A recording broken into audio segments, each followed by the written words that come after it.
human beings, Power Gamer here, and wouldn't you know it, I'm stuck on an alien planet with no way of contacting help. And what horrible timing too. It's been a whole year since I started conquering games. I was gonna throw this big party and not invite anybody, it was gonna be great. But now I'm stuck in the middle of this random planet. Fortunately, this planet doubles as a large power outlet, so I can still play games. But unfortunately, I seem to have misplaced my box, and all my stuff got scattered around. The only things I could find were my Wii, my Skylander collection, and a copy of Skylanders Giants.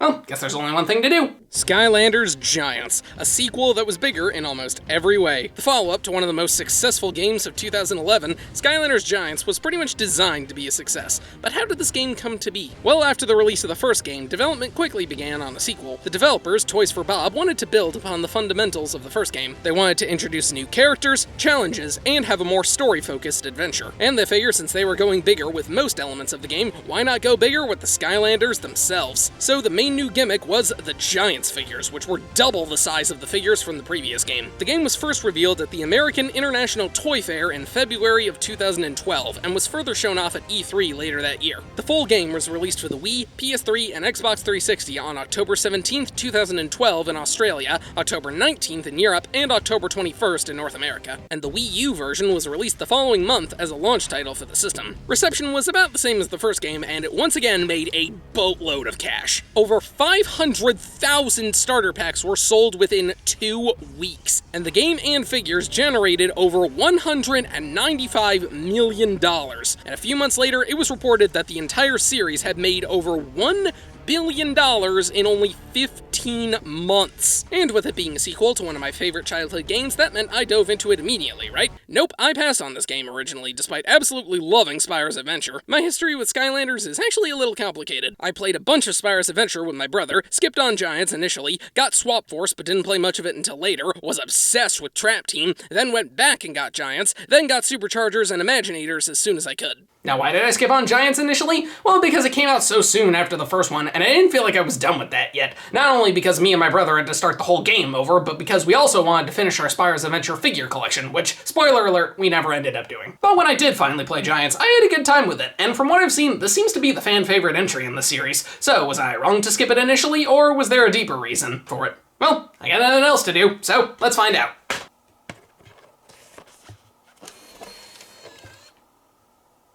Alright, just gotta get the portal ready and... Yeah, the portal of power for this game isn't wireless like the other one. The Spyro's Adventure portal connected to this little chip you plug into the system, but Giants is connected via a simple cord. It's not a huge deal, I just find that kinda strange. Anyways, once we start a new save file, we're actually given an option to choose the difficulty. I'll just go with normal. We open in a toy store where Kaos was taken after he was banished to Earth at the end of the previous game. He manages to awaken after being frozen and gets into contact with his troll assistant, Glumshanks. He finds a nearby portal and hops on, transporting him back to Skylands. After that, we're once again greeted by Master Aidan, who tells us about the Skylanders as well as the Giants. The Giants were the first Skylanders who were colossal in size and in power. After that, we get some backstory. 10,000 years ago, Skylands was ruled by an army of evil robots known as the Archeans. Yes, the same Archeans that were mentioned at the end of Spyro's Adventure. I'm telling you, there's some really deep lore here for a kid's game. The Archeans enslaved many Mabu citizens, but the Giants decided to step up and become the first ever Skylanders. And the first level actually takes place in the past. We have to place a Skylander on the portal, and I'll go with Hothead this time. After this opening level, we see that later on, the Giants confronted the Archean Robot King and removed the source of his power, the Iron Fist of Arceus. This resulted in the entire robot army shutting down, proving that maybe an all-powerful army should have more than one power source. When the fist was removed, it created a giant energy burst that swept up the Giants and sent them away from Skylands. So yes, in the context of the game, they've been stuck in these toy forms for 10,000 years. Back in the present, Captain Flynn has purchased a new ship, and Hugo tells him and Callie that an old hermit named Ermit saw something very important, and they need to find him. Jumping ahead a bit, once they do, he tells them that Kaos has returned to Skylands, that him using the portal on himself created an energy blast so powerful it was able to reactivate an Archean Conkertron. And now Kaos plans on finding the Iron Fist of Arceus and using it to reawaken the Archean army so that he can take over Skylands. Obviously, this is a problem, so we have to stop it. The story is still simple, but it's a lot more in-depth than the previous game was. Spyro's adventure story could be easily summed up as just looking for stuff. That's still a big part of this one, but there's a bit more steps involved. It isn't just, get the things. Okay, we also get a bit more backstory to Skylands, which I really like. Again, for a kid's game, this is surprisingly good world building. Although I find it kinda strange that except for this one cutscene, Hugo is absent for the entire game, when he was really important in the last one. Now, while the story is better than previously, the presentation, not as much. The graphics, I'd say, are about on par with before, and the character animations are pretty simple. Not terrible, but not great either. And the game's performance took a severe hindrance. I had tons of frame rate drops. Granted, I am playing the Wii version, but the last game ran fine on the Wii, so I don't know what happened here. Now, the music, on the other hand, is quite an improvement. I remember a lot more of this game's soundtrack, and a lot of the songs really add to the feeling of each level. And thankfully, the voice acting is still phenomenal. We get even more of Patrick Warburton in this game, and Richard Horvitz once again steals the show. And the writing is still top tier. This game is hilarious. While the guards are busy with you, Callie and I will look for another way in. Good luck, Chief. See you soon, I hope. Robot! What have you done? Clearly, Globstings is to blame. Wait, what? Master Kaos make us drain water from pool after he hire troll guards. Too many of them fall in and not swim. Wait, up until now, this ship has been running solely on raccoon power? Angry raccoon power, to be exact. In fact, better not tell the little critters they're being replaced. They won't like that. You fool! Idiot! Moron! Stupid!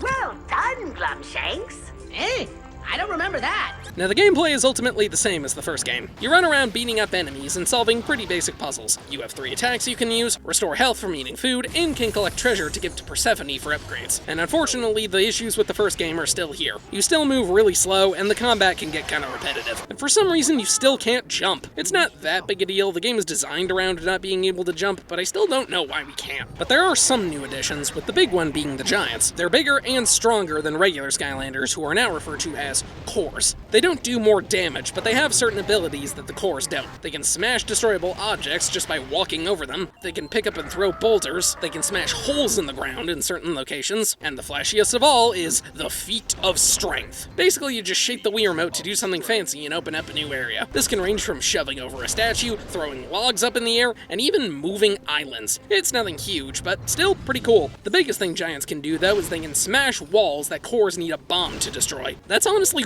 really helpful, since it helps the game move at a faster pace. The figures also light up when you put them on the portal, which is really cool. There's 1 giant for each element, giving us a total of 8.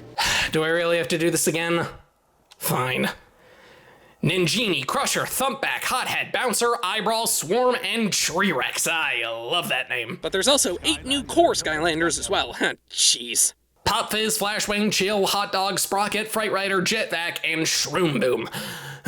Yes, that means this game has only half the number of new Skylanders as the previous one, but there were way more actual figures added for this game. Almost every Skylander from the previous game gets a Series 2 or Repose figure, with the ones from Spyro's Adventure now being referred to as Series 1. Not only does the figure itself look different, but they act a bit different as well. They don't require soul gems for what was their final upgrade, and they have a new final upgrade called a Wow Pow. Yeah, I think that's a dumb name too. It's just an extra ability, so nothing huge, but it can be a decent motivator to get the Series 2 of a figure you already have the Series 1 for. Almost every Skylander from before got a Series 2, except Voodoo, Dynarang, Whamshell, Sunburn, Boomer, Ghost Roaster, Warnado, and Camo. Sorry, boys. The other new type of figure is the Light Cores. They're exactly what they sound like, cores that light up. And when they enter the level for the first time, they release a shockwave that damages enemies. Half of them are the new Skylanders, and half of them are the old ones. And the old ones don't have the Wow Pow like the Series 2 do. Sadly, I don't own any of them, so I can't really show them off. But thankfully, you don't need to get the Series 2 or Light Core of your favorite Skylander from before to use them here, because every figure from Spyro's Adventure is compatible with Giants. That's actually really cool. I mainly use my Giants figures just for the sake of it, but it is really nice to be able to use your old figures as well. You can tell which one is from which game by the bottom of the base. Spyro's Adventure has green bases, while Giants has orange. Unfortunately though, in the last game, every Skylander had a few different things they say when you put them on the portal, but now they only have one, and it gets old really fast. Fully charged.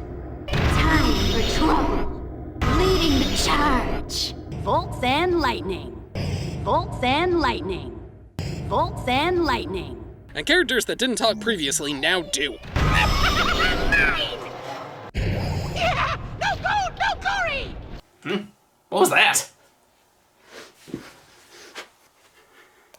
The specimen has been located at last. We were wondering what happened to you. Wait a minute, I know you. You're the aliens that abducted me last Halloween. Surprised you recognized us after your probing. What do you want? Are you still upset that I didn't like Metroid very much? Oh, no, we have far greater plans for you, but I'm afraid your feeble mind can't comprehend them. Well, if my mind can't, maybe my foot can. Your foot?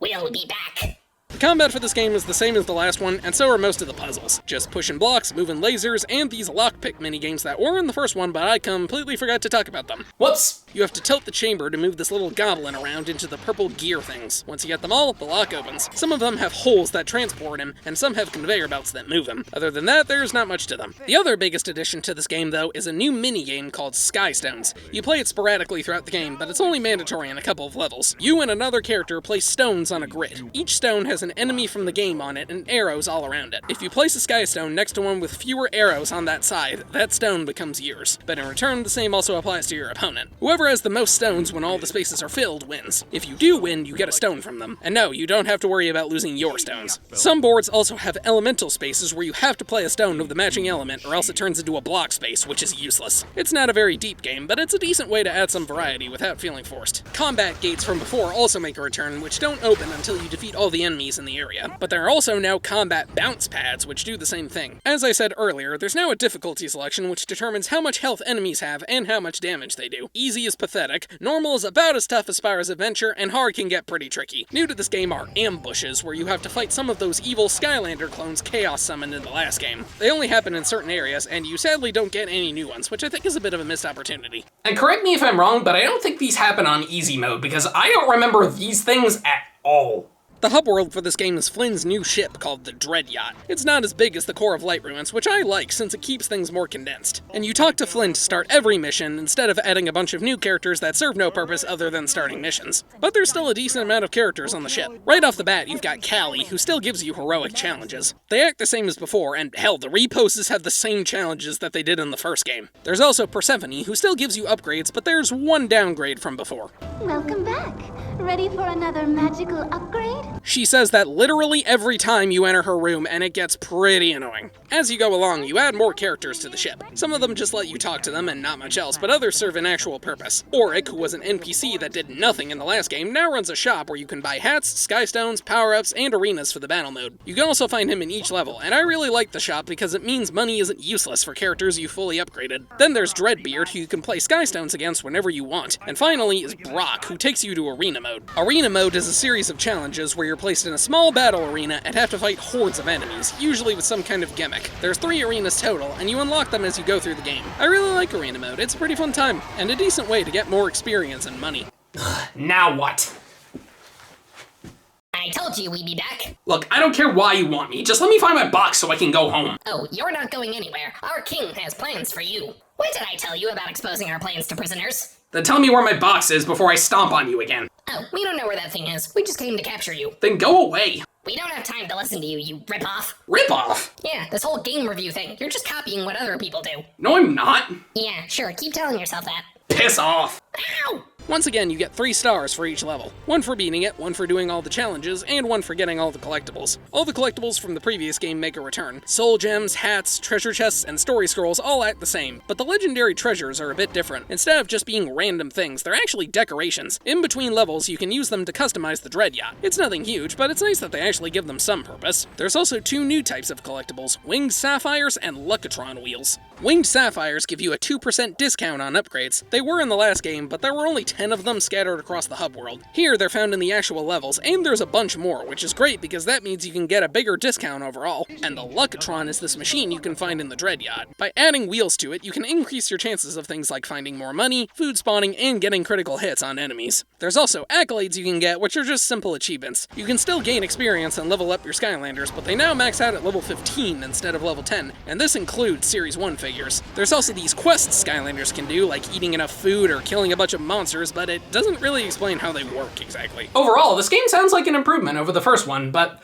there are a couple of things that kinda draw it back for me. The first one is the levels. Despite the game being about as long as the first one, there's only 16 levels in the game, while Spyro's Adventure had 23. To make up for it, the levels are a bit longer. While speeding through the levels takes roughly the same amount of time, mostly under 10 minutes. If you do some exploring, like looking for collectibles or going through the elemental gates, which are more like elemental zones in this game, it's gonna get much longer. With a decent amount of exploration, most levels in Spyro's Adventure take roughly 15 to 20 minutes. 30 minutes max. In Giants, it takes roughly 20 to 30 minutes, sometimes even 40. And honestly, that can get kinda draining. And the other biggest problem with this game is, honestly, the lack of innovation. Sequels don't always have to be groundbreaking, but this game is kinda underwhelming. It just feels like more of the same to me. Not many issues from the previous game are fixed, except for the fact that you can't softlock yourself in this game, thank God, and not much new stuff is added. The Giants are this game's big new gimmick, and besides a few extra abilities, they don't feel that different to me. Maybe that's why I originally skipped this game as a kid, but thankfully it does keep the most important element of the original: sheep torture.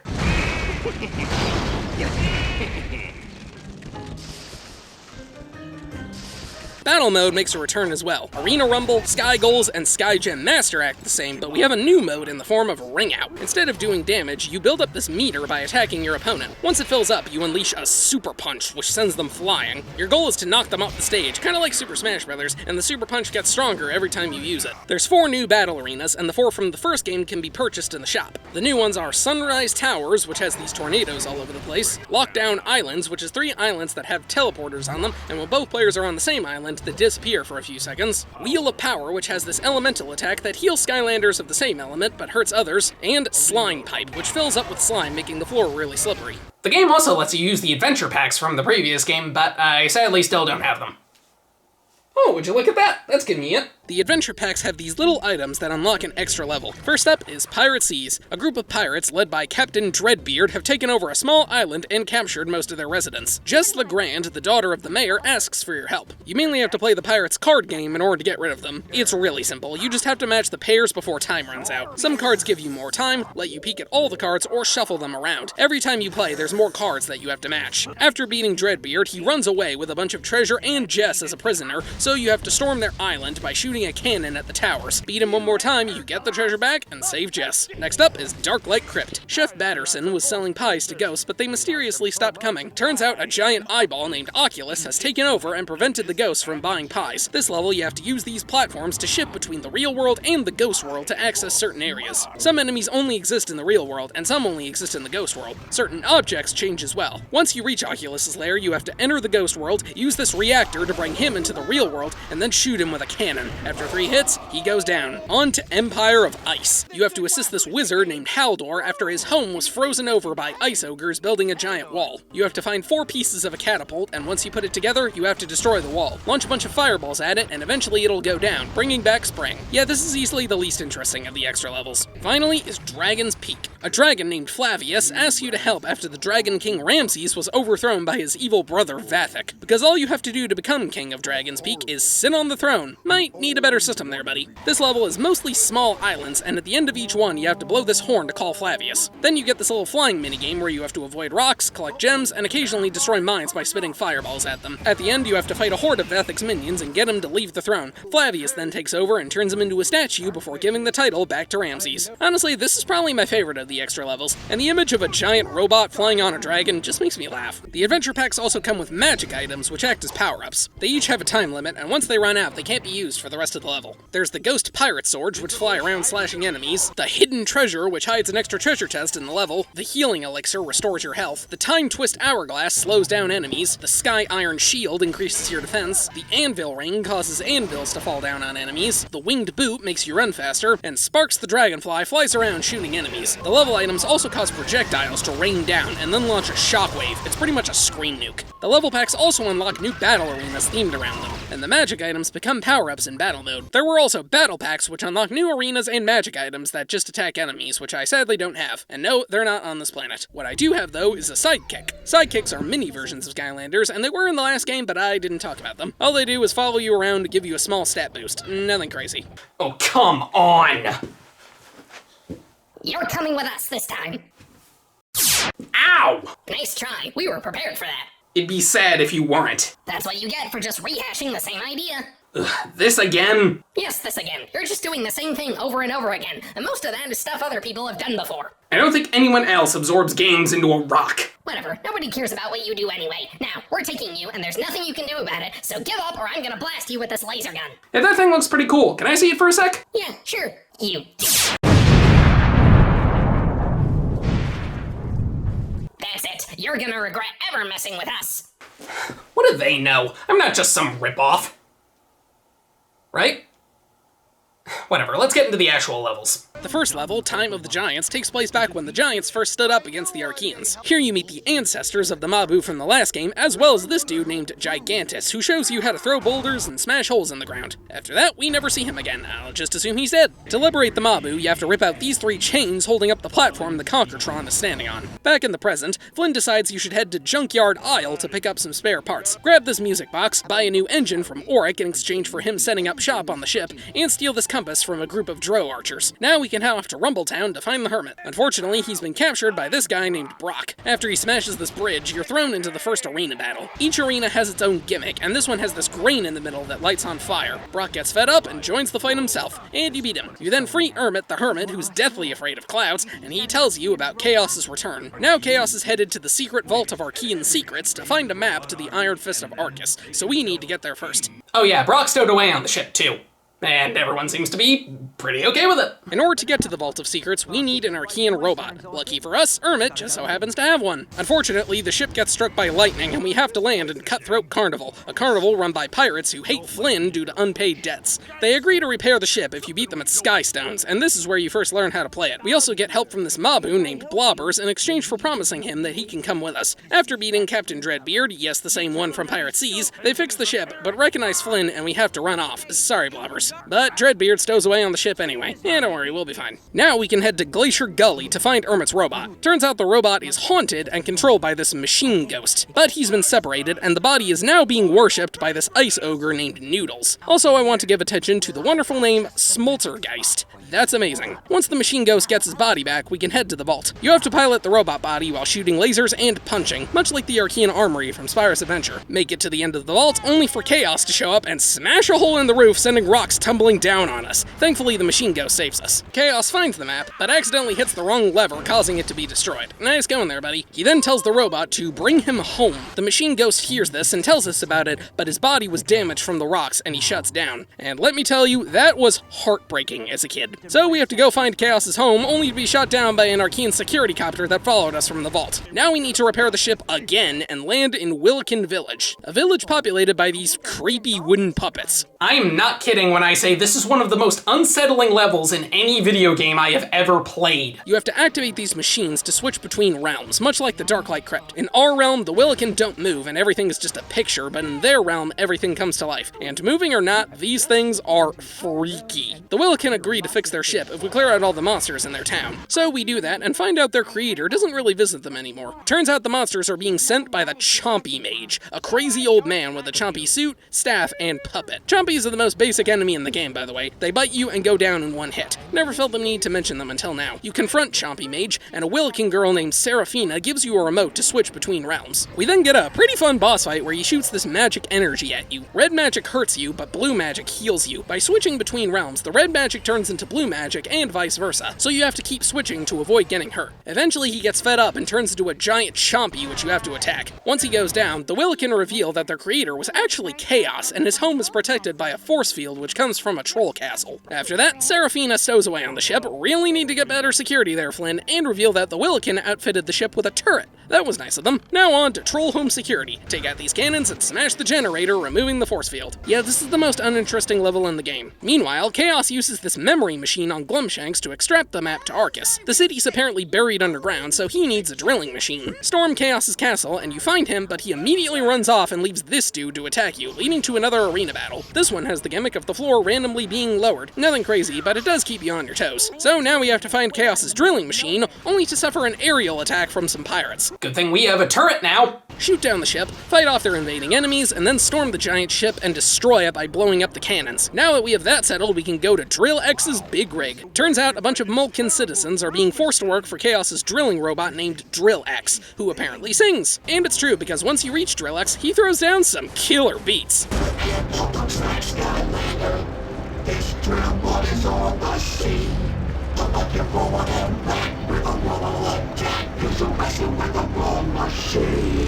This level has probably my favorite music in the game. Not only does it feel ominous, but you can hear the beat to Drill X's songs in it.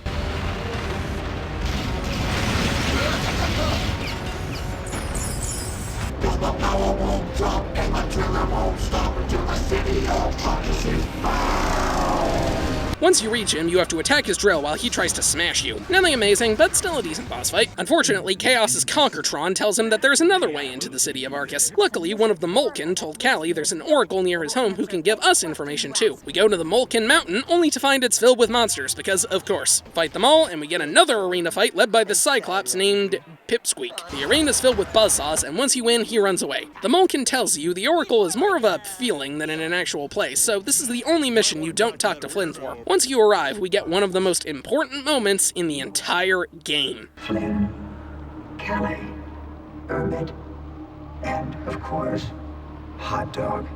This is literally the only time in the entire series where a character actually addresses your Skylander by its name instead of just Skylander. It's honestly kind of shocking the first time you hear it. The Oracle promises information in exchange for helping him complete tests for research. The level sees you pick between 2 separate doors to answer his questions. The doors all have enemies to fight and puzzles to complete, and each one is different. I think this is my favorite level in the game. There's a lot of replay value in seeing all the different paths, and in hearing the Skylander's actual name. After you complete his research, he not only tells you where the entrance to the city of Arcus is, but he also gives you your very own helicopter to help reach it. Unfortunately, Kaos is already there and gains the Iron Fist by walking into it. It then reassembles him as a giant robot, and he awakens the Archean army. Now it's time for Autogyro Adventure. You and Flynn fly the helicopter through the city while dodging lasers and shooting down enemies. It's structured much like the Secret Vault, except you're flying instead. Pretty fun level, but also pretty hard. I lost most of my Giants figures going through this level, but now we can move on to the city of Arcus. You have to explore the city in an attempt to find where Kaos is hiding. Honestly, my favorite thing about this level is all the random announcements Kaos makes. Yes, my beautiful Archean war machines. I am now one of you. And by one of you, of course, I mean a much, much better version of you. Attention! Tonight there will be a robot musical about me and my awesome rise to power. All minions are ordered to attend. That is all.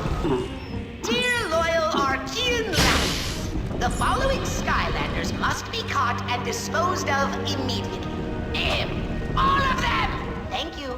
Attention, loyal minions. Tomorrow we begin our world domination, so be sure to go to bed early. Turns out Kaos is hiding in this royal palace, but Callie thinks it's best if you do some preparation. Once you're ready, it's time for the final level, bringing order to Kaos. You have to storm the palace and confront Robo-Kaos to reclaim the Iron Fist. The main level isn't that different from the previous one, but thankfully there's a shop you can use to restore your health. Now it's boss time. It starts with a chase sequence where you have to avoid obstacles and enemies as Robo-Kaos comes running towards you. Once you reach this platform, you receive assistance from Emmett and...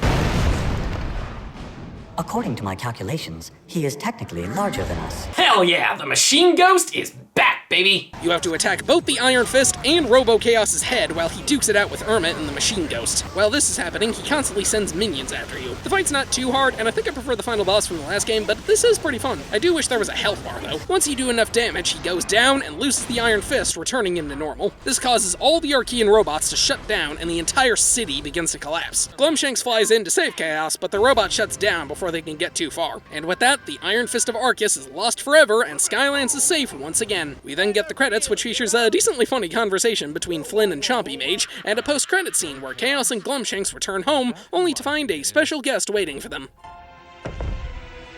Mother? Uh-oh.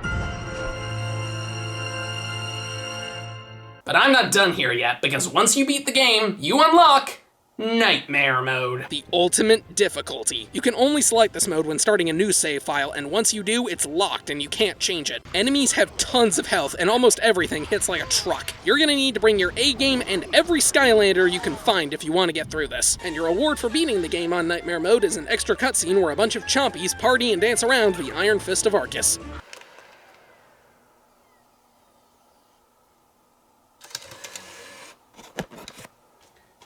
Alright, that's the end of the game. Now I just need the Mega Jewel. Oh, crap, I don't have it. What the? Who are you? I am the king of this planet, ruler of all, and I hold the most noble of names, Steve. Steve?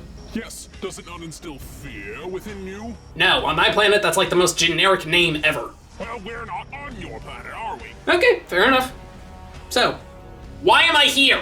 I sent my minions to abduct you. Why? Because you're a joke. What? You're a joke. You're not doing anything new or exciting. You're just doing the same thing countless other people are doing. You're a sham. Just repeating stuff you've already seen done. You even repeat yourself half the time. Then why did you abduct me last Halloween? To spy on you, I had my minions place a probe in your brain. Well, that explains the migraines. Only through that probe did we see how pathetic and worthless you truly are. Thus, we could abduct you, and no one would know or care that you were gone. I don't care. What? I said that I don't care if you think I'm a rip-off or a copycat or whatever, because I'm not. I have my own style, my own personality, and my own opinions. I'm not rehashing what someone else has done. I literally just spent 20 minutes talking about a kid's game from 10 years ago barely anybody cares about anymore. No one else does that. Plus, I like what I'm doing. I'm having fun, and at the end of the day, that's all that matters. Even if no one else cares about it, I'm enjoying what I do, and I'm gonna make you regret ever messing with me. What are you gonna do? Use that jewel of yours to go all gold and sparkly like before, rehashing the same idea? Oh wait, you can't even do that because you don't have it.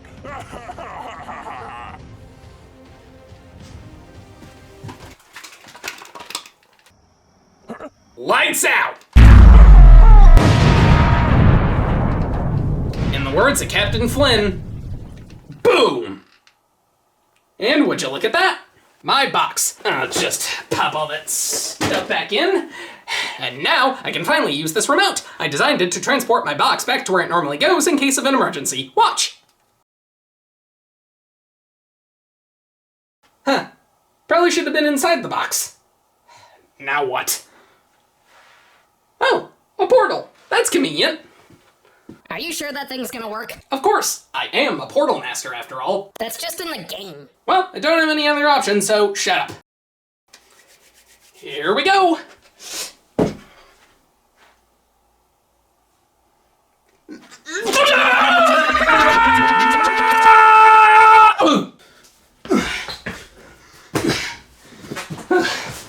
Well, that actually worked! And now I have some unfinished business to attend to.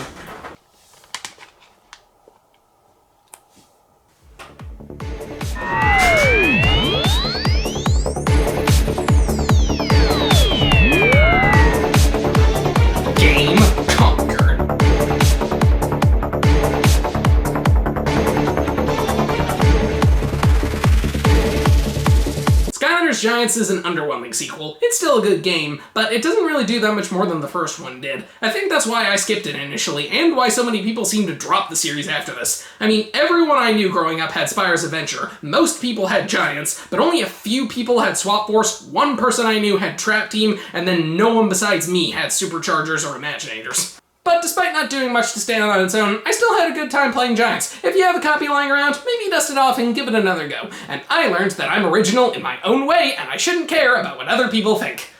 Which is the most overused lesson in the world. Son of a bitch!